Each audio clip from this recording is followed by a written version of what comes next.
Bismillahirrahmanirrahim. Assalamualaikum warahmatullahi wabarakatuh. Waalaikumsalam warahmatullahi Kita wabarakatuh. kembali Abi di channel YouTube kita Akbar Family. Masya Allah udah lama banget ya kita nggak buat video ya Bi ya. Iya. Kenapa tuh kira-kira? Banyak yang harus Kenapa ya dikerjain kira-kira? Ya minta doanya aja. Semoga kita makin rajin bikin videonya. Dan tentunya bukan untuk kita aja gitu ya, tapi untuk manfaat ke semuanya gitu. Kira-kira kita mau bikin video apa hari ini? Video tentang insya Allah pembahasannya yang lagi viral nih teman-teman semua.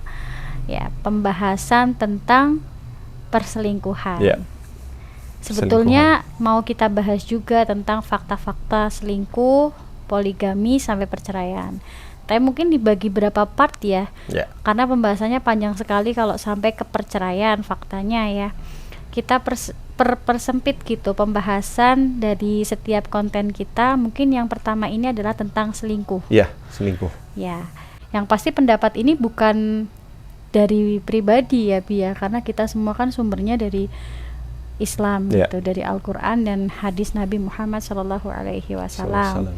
Nah, jadi langsung aja teman-teman, biar kita semangat, jangan lupa di like, di subscribe. Nanti kalau ada komentar dan kritik sarannya boleh langsung ke kita. Gini Abi, tentang selingkuh. Sedih ya Bi ya. Faktanya banyak ya Bi. Faktanya banyak banget. Terus dikonsumsi sama publik ya Bi. Iya. Gimana perasaannya lihat banyak berita yang ada? Pastinya sedih sih Mi ya. Bukan hanya dari media sosial ya, tapi juga banyak yang nanya ke kita, konsultasi sama kita. Kasusnya ternyata nggak sedikit ya, banyak. Dan itu ternyata nggak hanya pihak laki-laki, bahkan pihak perempuan pun juga ada yang selingkuh gitu. Ini bukan masalah public figure ya, ini tentang yang curhat kepada kami gitu ya. Nanti dikira mengaitkan apa yang jadi fakta viral saat ini. Ini tentang orang-orang yang akhirnya berkonsultasi kepada kita gitu ya Bi. Ya, bergerak dari data Mi. Jadi data yang didapat itu Indonesia tuh ranking 2 alhamdulillah. Negara yang paling tidak setia se-ASEAN gitu. Nomor 1 diduduki Thailand. Nah, ada ininya prestasinya ya? Ada prestasi ranking 2. Ya Allah, astagfirullahaladzim. Nah, dan ternyata itu bukan hanya sekedar data ya, tapi memang faktanya dari responden yang konsultasi dengan kita kan.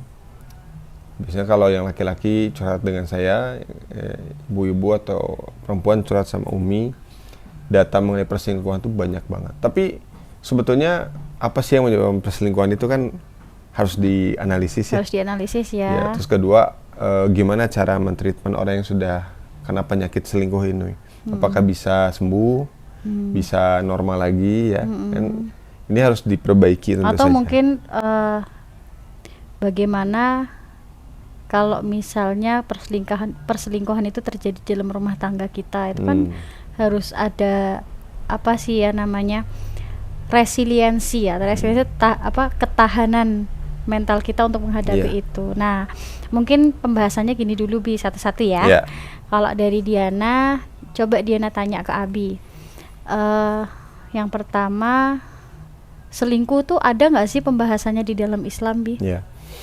Selingkuh ini teman-teman di dalam Islam itu kita ambil dari definisinya dulu ya. Selingkuh itu definisinya secara fakta ya, itu adalah menyembunyikan sesuatu kepada pasangan yang halal.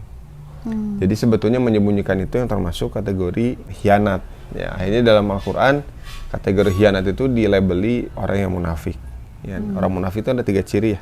Pertama, kalau dia bicara dia pasti berbohong. Kedua, kalau dia janji dia pasti tidak menepati. Kalau diberikan amanah dia pasti khianat. Berarti selingkuh itu adalah khianat ya, sama dengan khianat. Batasnya apa sih orang dikatakan dia itu tuh selingkuh gitu? Kalau batasnya itu 3 tadi ya, bicara itu bohong, janji tapi ingkar, amanah itu dilalaikan gitu. Nah, kalau dalam perselingkuhan sendiri secara spesifiknya gitu loh Bi, itu orang dikatakan sampai khianat itu gimana gitu? Iya, dalam Islam sendiri itu ada kriterianya. Ya. Yang pertama, selingkuh itu sama dengan zina. Ya, bisa jadi karena mendekati pada zina. Kan nggak mungkin orang yang sudah menikah kan tidak berpikiran itu. Makanya dalam Islam ada kategori muhson ghairu muhson, yaitu orang yang belum menikah sama orang yang sudah menikah. Itu beda hukumannya, beda mindsetnya. Lalu yang kedua, orang yang selingkuh itu cenderung melakukan kebohongan. Mudah sekali buat kebohongan, ngeles gitu ya, ngapusin WhatsApp itu ya. Terus juga kalau ditanya dia pasti jawabnya kemana aja gitu kan. Nah, itu akan terbiasa polanya itu. Nah, ciri-ciri dari orang yang selingkuh dan hianat ini. Yang ketiga, dia itu tabzir. Tabzir itu apa? Membazirkan hartanya. Dan kata Rasulullah, cukuplah seseorang dikatakan berdosa ketika ia menyia-nyiakan apa yang menjadi tanggungannya, yaitu keluarganya.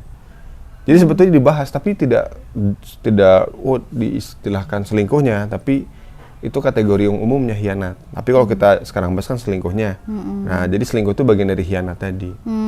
Gitu ya. Jadi kalau Diana simpulkan pembahasan selingkuh, definisinya yaitu adalah khianat, teman-teman. Dan secara spesifik orang dikatakan selingkuh itu adalah ketika yang pertama dia itu berzina ya, berzina atau hal-hal yang kemudian mendekati zina. Ya, berarti kalau mendekati zina misalnya makan malam berdua itu sudah termasuk selingkuh ya Bia. Chattingan berdua-duaan. Ya, namanya kholwat ya. Berarti kalau sudah kholwat, kemudian ada tujuannya kepada zina gitu ya, mendekati zina, berarti itu sudah dikatakan selingkuh. Yang kedua, yang menutupi segala apa yang sedang dilakukan, atau kita sampaikan sifat khianat yaitu berbohong gitu ya. Yang ketiga tafsir ya, jadi melalaikan, mungkin dikasih amanah keluarga tapi malah amanahnya tidak diselesaikan, tidak diriayah, tapi malah dilalaikan, yang bukan jadi tanggung jawabnya malah diurus gitu ya. Nah itu ya, jadi teman-teman berarti selingkuh itu kan bukan masalah praduga, artinya baru ngobrol sama perempuan dikatakan selingkuh kan gitu ya. Jadi kalau ada definisi kayak gini, oh suamiku nggak seperti itu karena masih dalam tahap yang wajar, nah gitu ya teman-teman maksudnya. Oke, jadi itu pembahasan pertama terkait definisi selingkuh di dalam Islam. Ternyata ada ya Bi. Ada. Nah, kira-kira kenapa sih Bi kok orang sudah nikah kan? Kalau udah nikah kan maksudnya udah gitu ya. Tapi kenapa kok sampai ada orang selingkuh gitu loh? Biar orang yang diselingkuhin ini bisa memahami gitu. Kok dia selingkuh kenapa sih gitu loh? Alasannya kuat tuh apa gitu? Ada dua alasan kenapa orang itu bisa selingkuh. Pertama karena rusaknya kepribadian Islam dia. Itu disebabkan karena dia itu jauh dari Allah. Jadi kalau jauh dari Allah, apa yang terjadi?